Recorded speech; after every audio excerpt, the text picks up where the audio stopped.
Na prática, é muito difícil executar as peças com as medidas rigorosamente exatas como estão nas cotas do desenho. Isso porque todo o processo de fabricação está sujeito a imprecisões de vários tipos. Imperfeições dos instrumentos de medição e das máquinas, deformação dos materiais e falhas do operador. Sempre acontecem variações ou desvios das cotas indicadas no desenho. E aí, como é que fica? É esse justamente o tema da nossa teleaula de hoje. Na teleaula de hoje, você vai aprender o que é tolerância dimensional, como se calculam os afastamentos das dimensões nominais. Vai conhecer também vários tipos de ajustes e o sistema que normaliza as tolerâncias e ajustes. E agora muita atenção, porque a teleaula de hoje está apenas começando.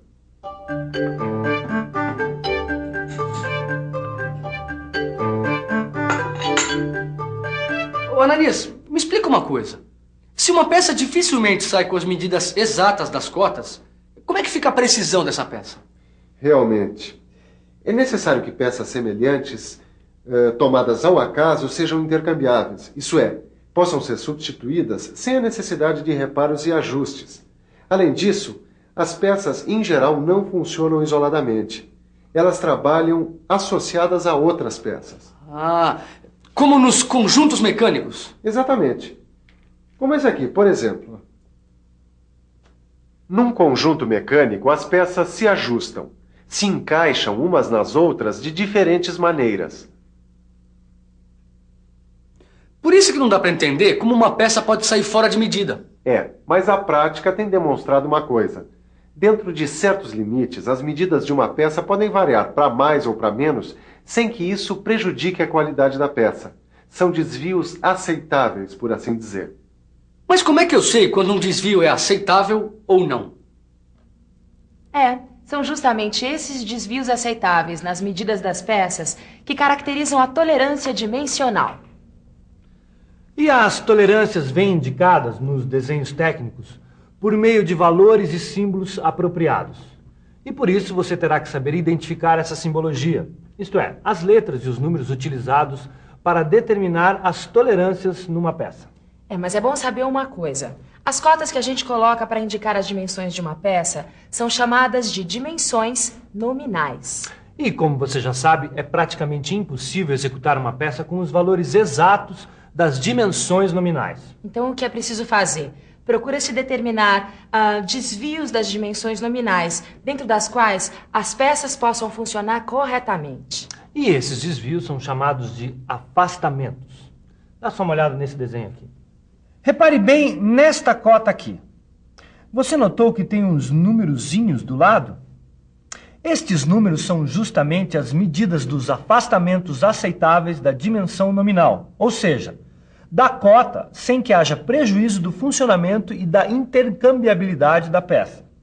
Esse sinal de mais na frente dos números indica que os afastamentos são positivos, isto é, as variações da dimensão nominal são para mais.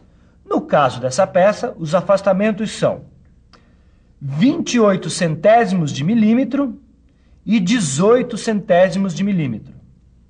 O afastamento de maior valor é chamado de afastamento superior e o de menor valor, afastamento inferior.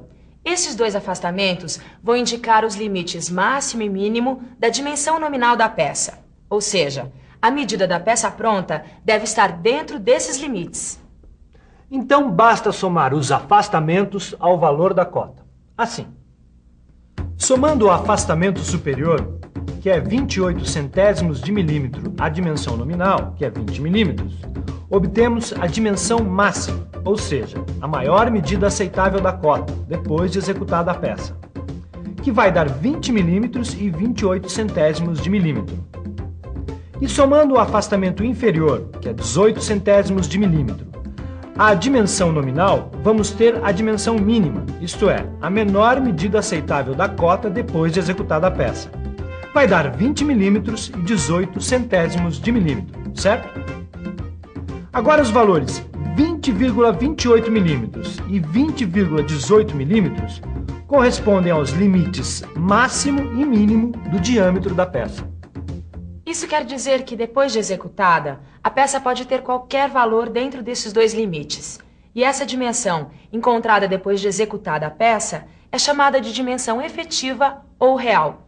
Portanto, a dimensão efetiva deve estar obrigatoriamente dentro dos limites da dimensão máxima e da dimensão mínima.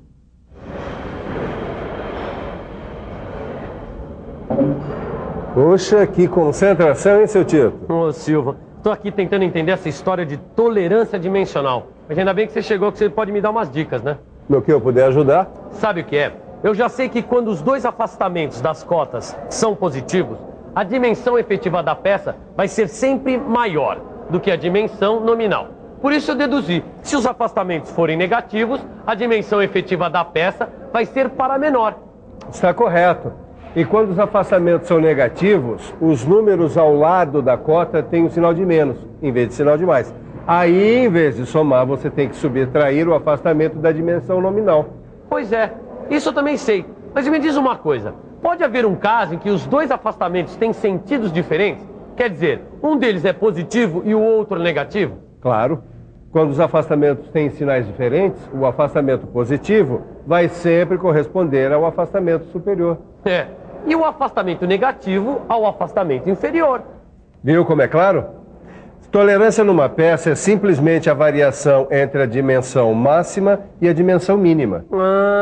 Então para saber qual é a tolerância, é só calcular a diferença entre a dimensão máxima e a dimensão mínima. É isso aí. Quer ver? Dá uma olhada. Imagine uma cota de 20 milímetros que tem um afastamento positivo superior de 28 centésimos de milímetro. A dimensão máxima vai ser de 20 milímetros e 28 centésimos de milímetro, certo? E outro afastamento positivo inferior de 15 centésimos de milímetro. Então a dimensão mínima vai ser de 20 milímetros e 15 centésimos de milímetro. É só tirar a diferença entre as duas dimensões para descobrir que a tolerância para esta cota é de 13 centésimos de milímetro. E a tolerância também pode ser representada graficamente. Dá só uma olhada nesse desenho aqui. Bom, em primeiro lugar, nesta representação, os valores dos afastamentos não estão proporcionais. E esse exagero tem por finalidade facilitar a visualização do campo de tolerância. Agora, dá uma olhada mais de perto. Campo de tolerância é o conjunto dos valores compreendidos entre o afastamento superior e o afastamento inferior. Corresponde a este intervalo que vai da dimensão mínima à dimensão máxima. Qualquer dimensão efetiva entre os dois afastamentos, inclusive a dimensão máxima e a dimensão mínima, vai estar dentro do campo de tolerância. Ficou claro agora o que é campo de tolerância? Agora tem uma coisa. As tolerâncias de peças que funcionam em conjunto vão depender da função que essas peças vão exercer. De acordo com as funções das peças, vai ser necessário um tipo de ajuste. Ajuste? Que negócio é esse de ajuste, Ananias? Olha, para entender o que são ajustes, é necessário saber o que são eixos e furos. Dá só uma olhada nessa peça aqui, ó. Eixo é o nome que a gente dá para qualquer peça, ou mesmo parte de uma peça que funciona alojada em outra. Em geral, eixo e furo trabalham acoplados, unidos. Eixos e furos, de formas variadas, podem funcionar ajustados entre si. Agora, dependendo da função do eixo, existem vários tipos ou classes de ajustes. Como assim? Por exemplo, se um eixo se encaixa no furo de modo a deslizar ou girar livremente, temos um ajuste com folga. Quando o eixo se encaixa no furo com certo esforço, de modo a ficar fixo, aí a gente tem um ajuste com interferência. E também existem situações intermediárias, em que o eixo se encaixa no furo com folga ou interferência, dependendo das dimensões efetivas.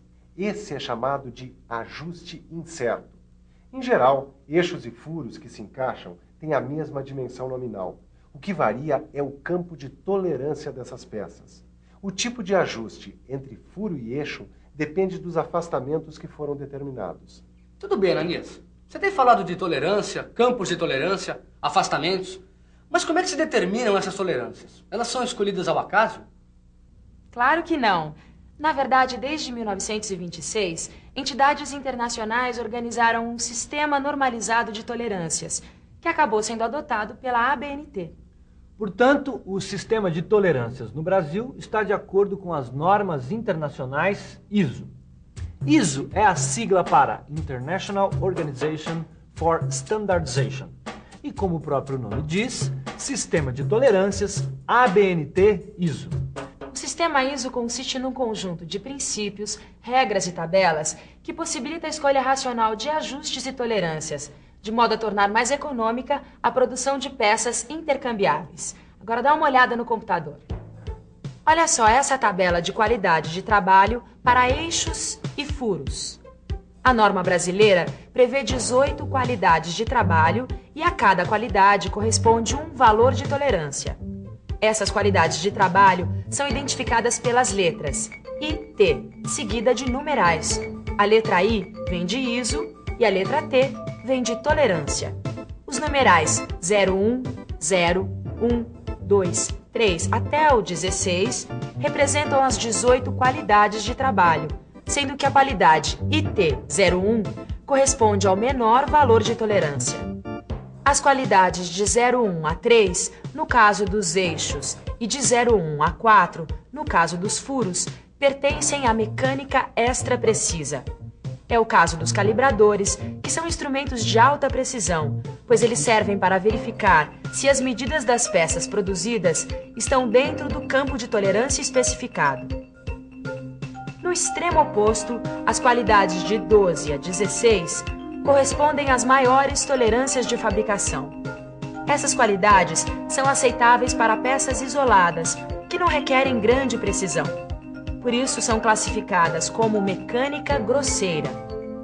Agora, peças que funcionam acopladas a outras têm, em geral, sua qualidade estabelecida entre 4 e 11, se forem eixos, e de 5 a 11, se forem furos. Essa faixa de qualidades de trabalho corresponde à mecânica corrente, também conhecida como mecânica de precisão. Puxa, o que mais me impressiona nesse assunto é a coisa da precisão. Tudo tem que ser milimétrico. Mais do que milimétrico. Na realidade, a unidade de medida adotada no sistema ISO-ABNT é o micrometro. Micrometro? É isso aí. Micrometro, também conhecido por micron. Um micron equivale a milionésima parte de um metro. Quer dizer, você pega um metro e divide por 1 milhão de partes iguais, você vai ter 1 micron. Cada parte valerá 1 micron. Nossa, isso que é precisão. Como é que se escreve esse micron? Ele é representado pela letra grega mi, seguida da letra M minúscula. Um micron vale 1 milésimo de milímetro. Depois de tanta informação, que tal uma bela revisão? E atenção, se liga aí que é hora da revisão. Na teleaula de hoje, você aprendeu que é muito difícil executar as peças com todas as medidas rigorosamente exatas. Mas viu também que as medidas das peças podem variar dentro de certos limites. E que os limites dessa variação caracterizam a tolerância dimensional. Aprendeu que a cota no desenho técnico é também chamada de dimensão nominal. E viu que as variações ou desvios aceitáveis das medidas das dimensões nominais são chamadas de afastamento. Aprendeu também que eixos e furos podem ser ajustados de diferentes maneiras entre si, e que o tipo de ajuste entre um furo e um eixo depende dos afastamentos determinados. Além disso, você pôde constatar que as tolerâncias não são escolhidas ao acaso, mas segundo um sistema normalizado, conhecido como Sistemas de Tolerância e Ajustes ABNT-ISO. Hoje você aprendeu muita coisa sobre tolerância dimensional, mas há muito mais sobre esse assunto para você aprender no seu livro de estudos.